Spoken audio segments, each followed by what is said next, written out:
ఈ మధ్య కాలంలో పొల్యూషన్ ఎక్కువగా పెరిగిపోయింది. దానివల్ల హెయిర్ ఫాల్ చాలా అవుతుంది. చిన్న, పెద్ద అనే తేడా లేకుండా అందరికీ హెయిర్ ఫాల్ అవుతూ ఉంటుంది. సో, ఏ హెయిర్ రీగ్రోత్ అవ్వడానికి కానివ్వండి, లేదంటే హెయిర్ ఫాల్ తగ్గించుకోవడానికి ఆయుర్వేదంలో ఎలాంటి జాగ్రత్తలు తీసుకోవాలి? ఎలాంటి మెడిసిన్ ఉంటుంది? అయితే చూడండి, ఎయిర్ ఫాల్ అనేది ఫస్ట్ వచ్చేసి లంగ్స్ ఇన్‌బాలన్స్ వల్ల. హ్మ్. లంగ్స్ ఓవర్ హీట్ అయింది అంటే ఎయిర్ ఫాల్ అవుతది, రాసిపెట్టుకోండి. లంగ్స్ ఒక్కటే కాదు, బ్రెయిన్ ఓవర్ హీట్ అవుతది. ఎండాకాలంలో ఏం జరుగుతుంది? గ్రాస్ అంతా ఎండిపోతుంది. మళ్ళీ వర్షం పడేసరికి రీగ్రోత్ వస్తుంది. కాబట్టి పెంచుకోవడం, తగ్గించుకోవడం చాలా ఈజీ.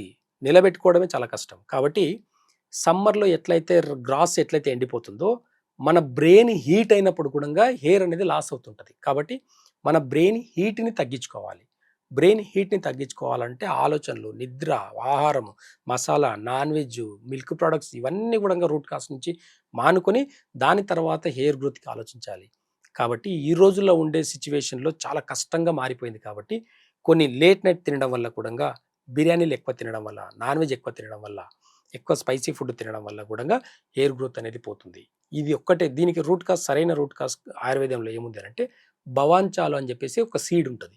ఆ సీడ్‌ని నువ్వుల నూనెలో మిక్స్ చేసి మంచి భవాంచాల పౌడర్, అంటే సీడ్ తీసుకొనొచ్చి దాన్ని పౌడర్ చేసుకోవాలి. నువ్వుల నూనెలో కలిపి ఒక పేస్ట్ లాగా అప్లై చేస్తే హెయిర్‌కి మళ్ళీ హెయిర్ గ్రోత్ అనేది రీజనరేట్ అవుతది. కాబట్టి ఇది మంచి రెమెడీ కింద పనిచేస్తది. కాబట్టి ఆయుర్వేదంలో ఇలాంటి అంటే రూట్ నుంచి మళ్ళీ రీగ్రోత్ అవుతుంది. కాకుండా ఇక్కడ లంగ్స్ కూడా బాగవుతుంది. ఇది ఔటర్ అనమాట. ఇన్నర్‌కి కొన్ని మెడిసిన్స్ ఇస్తాం లోపలికి.